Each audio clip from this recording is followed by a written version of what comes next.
5, 4, 3, 2, 1. Drop that. Welcome to the Test Guild Security Podcast. We're all getting together to learn more about security testing with your host, Joe Colantonio. Here it is, here it is, here it is. Hey, it's Joe, and welcome to another episode of the Test Guild Security Podcast. Since my recent blog post on the top 9 automation trends for 2020, where I listed security as a quickly growing trend testers and developers need to know in the new year, I began asked by a bunch of folks what some good resources are to help them get started learning about security. That's why I was really excited to learn about HackEdu, an online training platform that was designed to help software developers to develop code more securely. And unlike other training you might have taken, HackEdu has a unique hands-on training approach that will keep you engaged in learning actionable security tips you could put into place right away. In this episode, we'll be talking with Jared Ablon, co-founder and CEO of HackEdu, and Arthur Hicken, chief evangelist at Parasoft, all about why security testing is so important for your agile teams. You don't want to miss this episode? Check it out.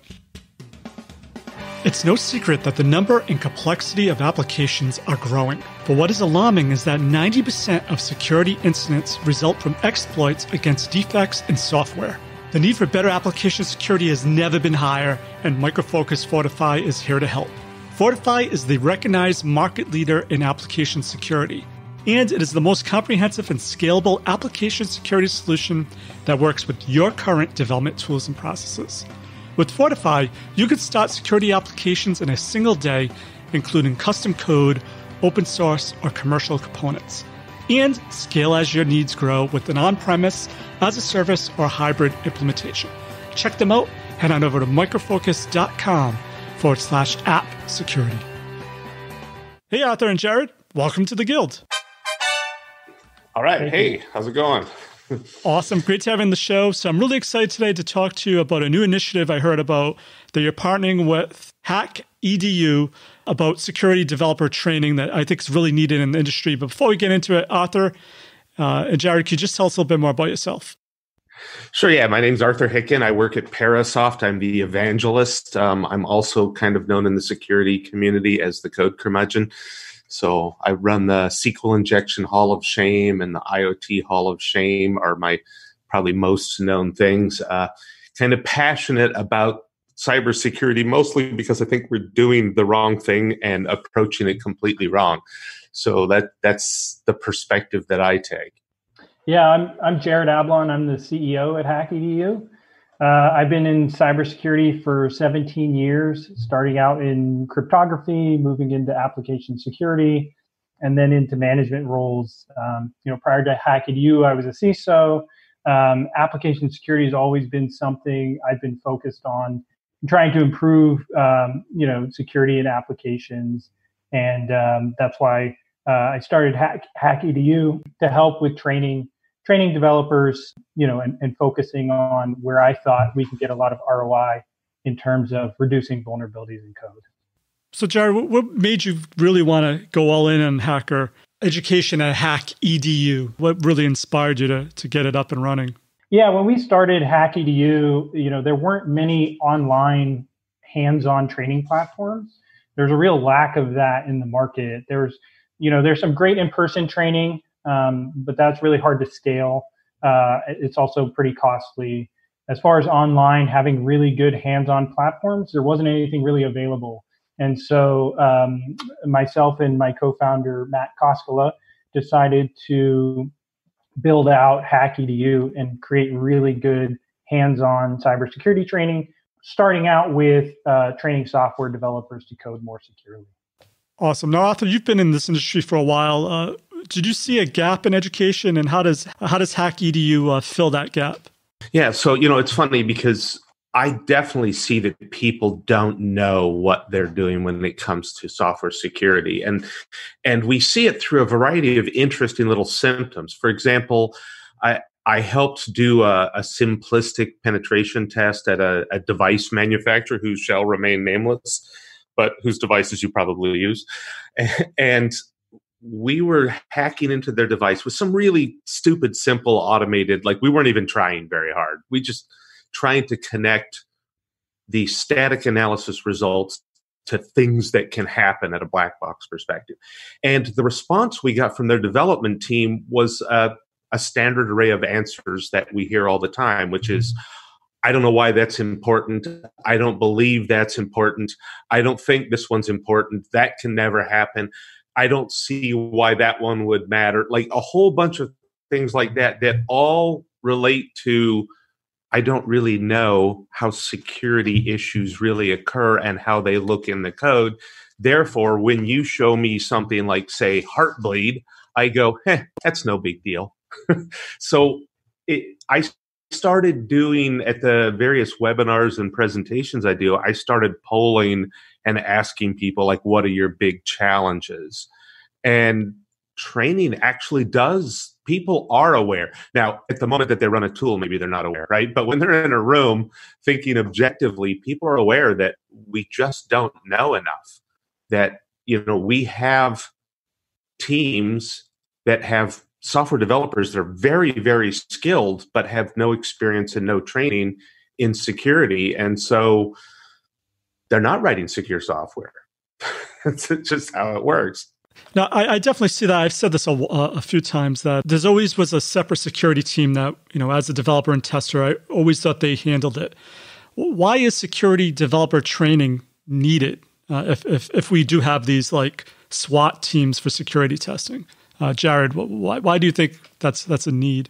Yeah, so in order to scale application security, you need to bring in developers. They have to be a part of it.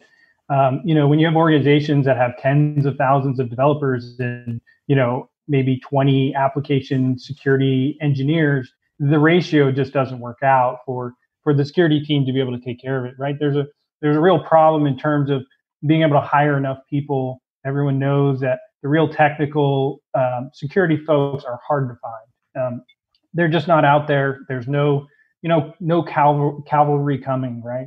So because of that, we really need to shift the focus to developers, right? That's why there's this huge shift left movement, right? Let's do things in the secure, in the software development lifecycle. Let's do things earlier. Let's try to empower developers so we can scale application security. Otherwise, it's a losing battle if you have a separate organization that's concerned and developers really aren't concerned at all with it. Now, Arthur, we talked about this before. You said as we shift left, we want to push as many activities as possible earlier and earlier in the software development lifecycle. And you said there's actually a lot of things that in code, as you're coding, if someone ran a scan early, they'd be able to pick up issues. So do you think this is a training issue, why developers don't know this, or is it something else that's holding them back from actually doing some of these basic things? Yeah, so I use functional safety as a really good example. For example, there's a set of coding standards for the Joint Strike Fighter, the JSF rules, and they were highly influenced by Sturstrup. So in theory, they're really good ideas. And it's interesting because if you look at the preamble to the coding standard, which probably isn't something anyone would ever read if they were a rational human being, but it lays out the idea behind it, which is not just to find problems in code. And that's how we view SAST mostly today, and even DAST. We're looking for bad things, anti-patterns, as it were. But the idea behind the Joint Strike Fighter rules is that you're supposed to produce good code. And so we're using a safer subset of the language. Certain elements of the language might work perfectly well, but they're not necessarily safe or secure or reliable. And certainly in C, there's so many cool things you can do that you just shouldn't, right? you absolutely should not. So that's the issue to me, is that we certainly need testing to make sure that code is secure, but we have to start building code that's secure rather than going, well, I found something that was bad here. And so I look at static analysis saying, hey, let's take an input method and wrap it in a validation method. That way, there are no paths where validation cannot occur. We literally take the number of paths to zero. So it's really great. But if I just toss that at a developer, he says, well, I don't see the problem. right? Because there's no bug here. There's no evil piece of code that showed me that it made it in. Instead, I'm saying, do something that can't be hacked, that your red team is going to spend all day long trying to beat away at. And again, developers just don't know that. And that's what I think is interesting about the HackEdu approach, that people get to play hands-on. Like, you've got these little samples and you can start tweaking the code and poking at it and seeing, like, did I do something good? Did I stop the attack? Right? Like, was I effective? So it's a pretty interesting approach. But to me, the important thing is to recognize if a red team is finding things, you're not doing a good job constructing your application. So, Jared, that brings up a good point. I guess, how is the training delivered? It sounds like it's hands-on. I haven't seen it yet. So could you just tell us a little bit more about it? It sounds like it's a unique approach. Yeah, so we built a platform. It's it's all within the browser, SaaS platform.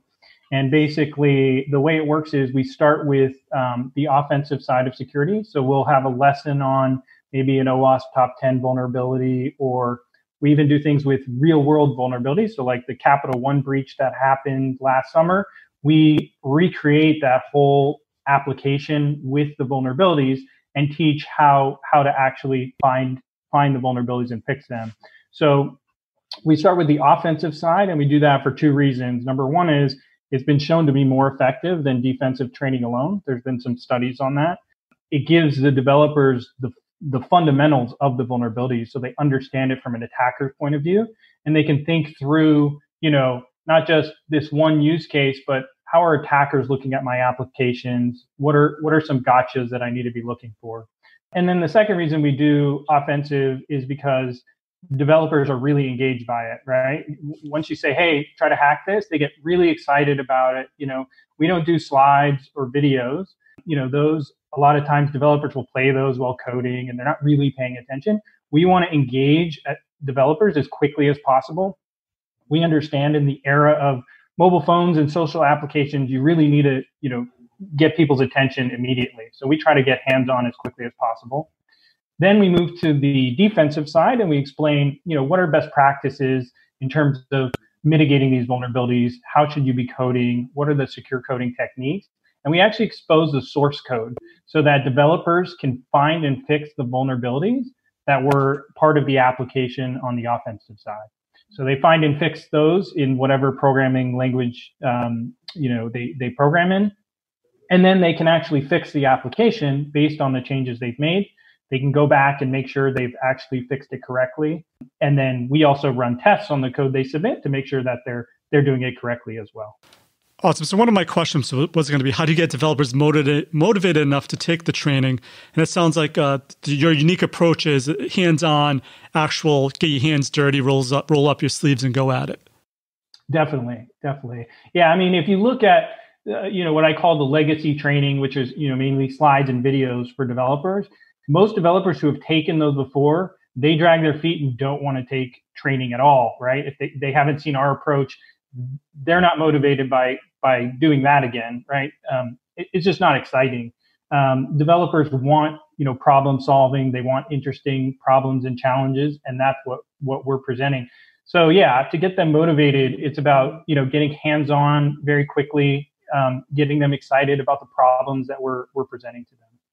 Very nice. So Arthur, talking about getting people excited, what made Parasoft get excited to do a partnership? And what is this partnership about? Yeah, so it's funny because as Jared was just saying, for years, my recommendation when people go, well, my people aren't trained, what do I do? How do I get them trained? How do I make them pay attention to the training, right? Like, I don't want them to watch the video in the background, right?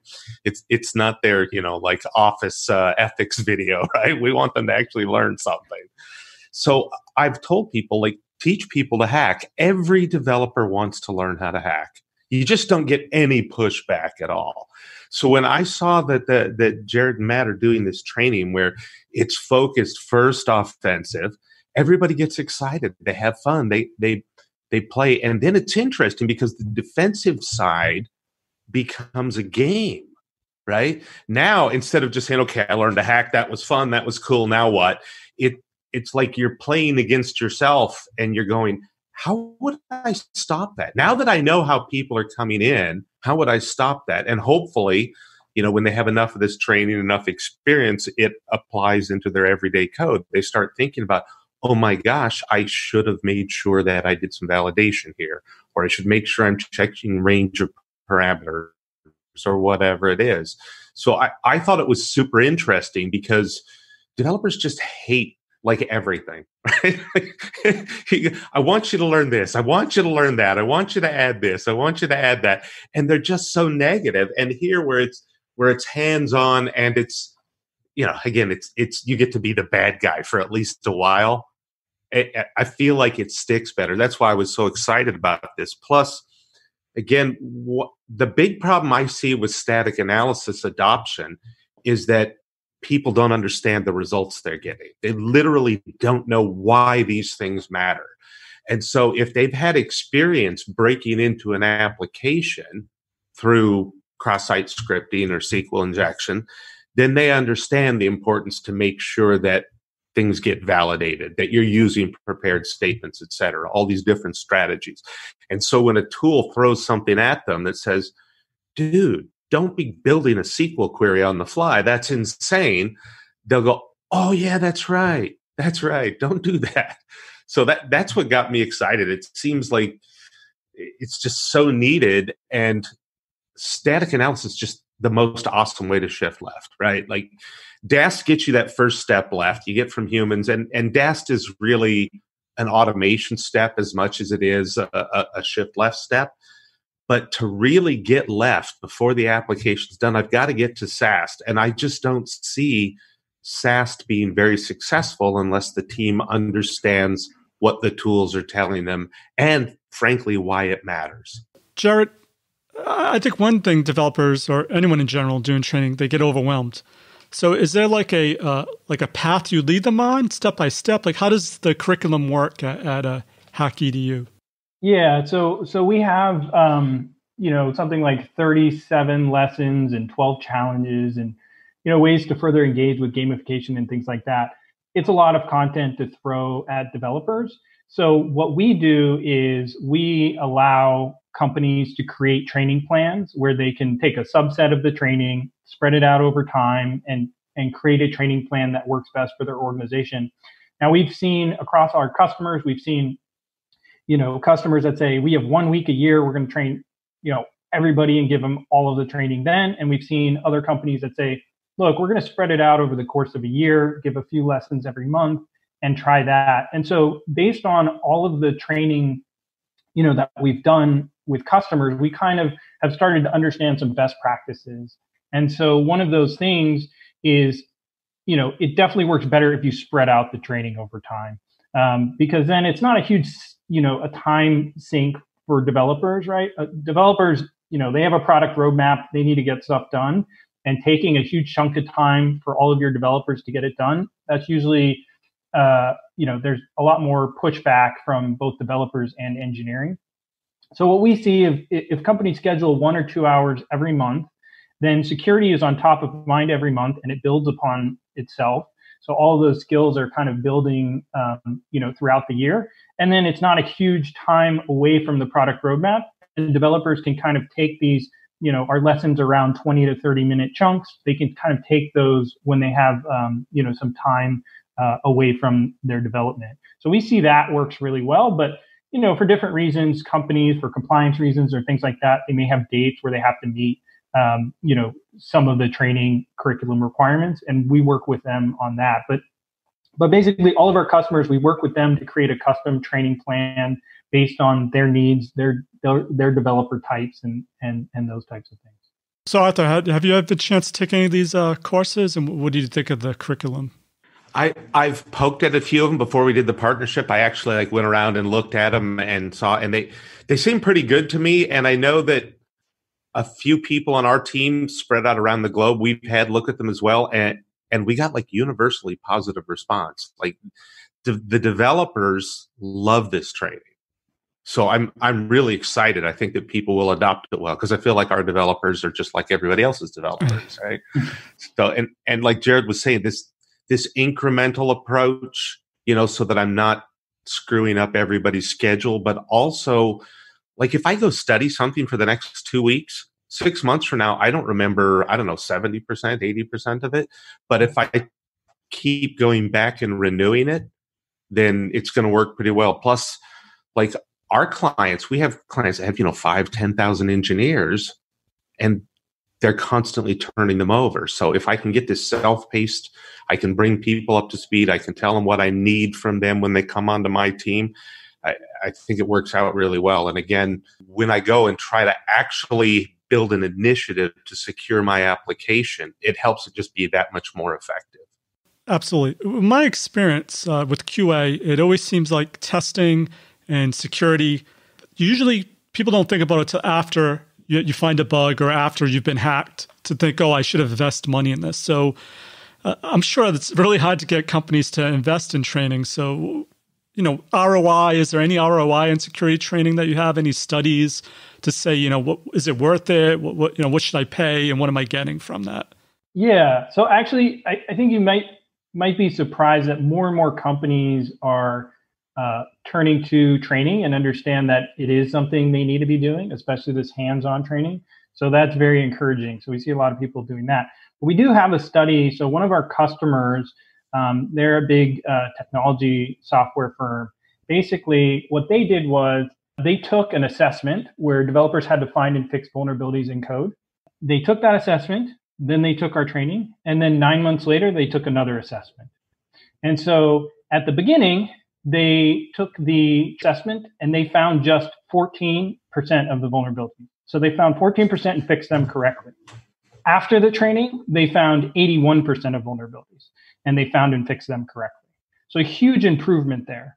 100, all of the developers who did the assessment, they did better the second time around. So all developers improved their ability to find and fix vulnerabilities. And they found, and fixed 5.6 times more vulnerabilities after the training. So it goes to show that the training is very effective, and we provide the tools to be able to assess before and assess after the training. So are there any trends you've seen, Jared, based on people that have gone through your program, and maybe things that people struggle with in the beginning that if they focused on, they automatically have an upshot in their security testing efforts? Yeah, definitely. I mean, we've seen if you train developers, you can remove whole classes of vulnerabilities. So, simple vulnerabilities like SQL injection. If you just train developers, you can remove those. A lot of teams, once they train on that, they'll see with their static scans and other ways to find vulnerabilities that they're gone. They're no longer in their code. So, obviously, there's always going to be vulnerabilities. Training is just one step in removing them from code. But for some of the simple ones, it can be, very, very effective to train them. Yeah, I was going to say, Joe, in addition to that, what changes is that when a developer gets the output from a security team or from a static analysis tool, they usually push back. They're like, I don't know, I don't get it. When they have training, the tool goes from being a nuisance or a nag to being helpful. And that's what we're looking for. So it sounds like after they take the training, they have actionable things that they know they need to do as they're developing software to be successful with it. I guess, Arthur, what does Parasoft bring in? Are you bringing some studies and research and you help shape the curriculum? So what happens is that we're helping companies do cybersecurity, and the way that we do it's a little different. We don't focus on the red team side. We focus on the build better software side. And we actually focus in a very thorough, methodical way. So what happened is that as we started looking at various standards like OWASP and CWE, we found out that the major vendors and the open source tools don't do a good job covering these standards. It's not uncommon for a commercial tool to claim coverage of the CWE top 25, but only do half of them. So we started treating it like functional safety. And we said, okay, to do functional safety, we have to map every requirement to an action that occurs in software development. So we take the CWE top 25, we have static analysis checkers that apply to them. And now we want developers to be very rigorous. And we found that to get them to be rigorous, they have to have this understanding of why they're doing it, what they're doing. Because we're not asking them to test. We're not asking them to be testers at all. We're asking them to build better code. And so the things that we're telling them are going to feel like a nag, right? Because it's not, again, showing you a hack. It's showing you a piece of software that could be hacked. And if you're an engineer, you don't say, prove it. You say, ooh, let me worry about that. Let me do that right. So to me, it's a really good marriage because we want to build better software. We don't want to just test security into the software. We want hardening the code in the first place. And so getting static analysis out the door with trained people just seems to be the best way to really have some effect. Nice. Looks like a really cool concept. Jared, who's this for, though? Is it just for developers and companies or individuals? Like, if I went here, do you have a plan for individuals? Is it just for companies? I don't know if that makes any sense, but what's the structure? Yeah, we do have a plan for individuals, although we really focus on companies. And so at companies, it's mainly developers who take the training. Some QA people will take the training, and then DevOps and security people take the training. So a wide variety of roles. We mainly sell to organizations, but if an individual wants to increase their knowledge in application security and secure coding, they can definitely sign up themselves as well. There was a funny article that I didn't mention earlier that maybe you want to include, but in Harvard Business Review last August, and I'll send you the link, there's an article that says every computer science degree should require a course in cybersecurity. So it's funny because my initial response is, yeah, that makes sense. That totally makes sense. And then my secondary response, as I think about it, is go, wait, they don't? Like they don't already. Yeah. Like at this day and age, we have people giving out computer science degrees without, and by the way, one course?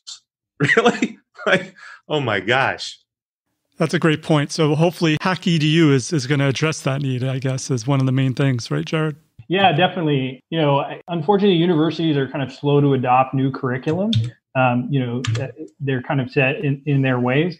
But we do see more and more, universities are starting to get involved.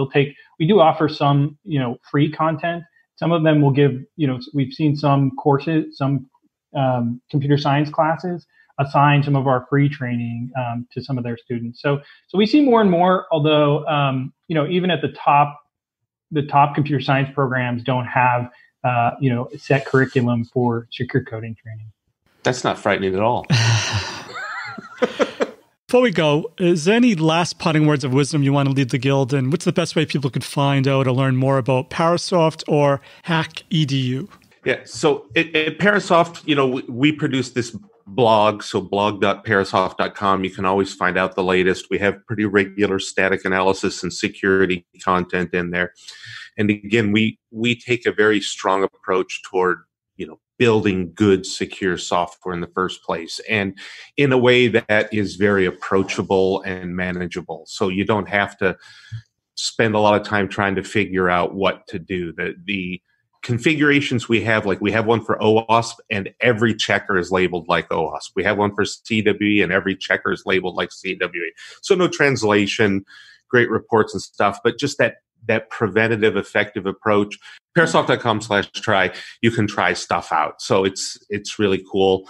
We have our own little things, kind of what everybody's doing these days, right? We can stand up a VM and try stuff out in it and see how it works. And it's pretty cool. But I'd encourage that if you want to get scared, go look at the SQL injection Hall of Shame, right? And see how much SQL injection is still working. And we see your listeners won't see the camera, right? But Jared's now smiling, right? Because I've been on this roll with SQL injection for like a decade, that it's one particular security problem that is ubiquitous and 100% preventable. There are things that are hard. SQL injection isn't one of them.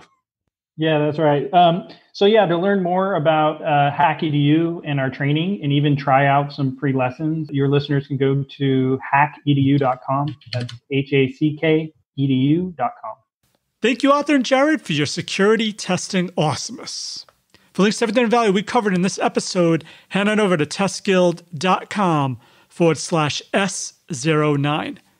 And while you're there, make sure to click on the Try It Today link under the exclusive sponsor section to learn all about Micro Focus Fortify, which is the recognized market leader in application security. You definitely want to check that out. So that's it for this episode of the Test Guild Security Testing Podcast. I'm Joe, and my mission is to help you succeed with creating end-to-end full-stack security testing awesomeness. As always, test everything and keep the good. Cheers. Thanks for listening to the Test Guild Security Podcast. Head on over to testguild.com for full show notes, amazing blog articles, and online testing conferences. Make sure to subscribe to join the guild and continue your testing journey. This has been a Joe Colantonio production.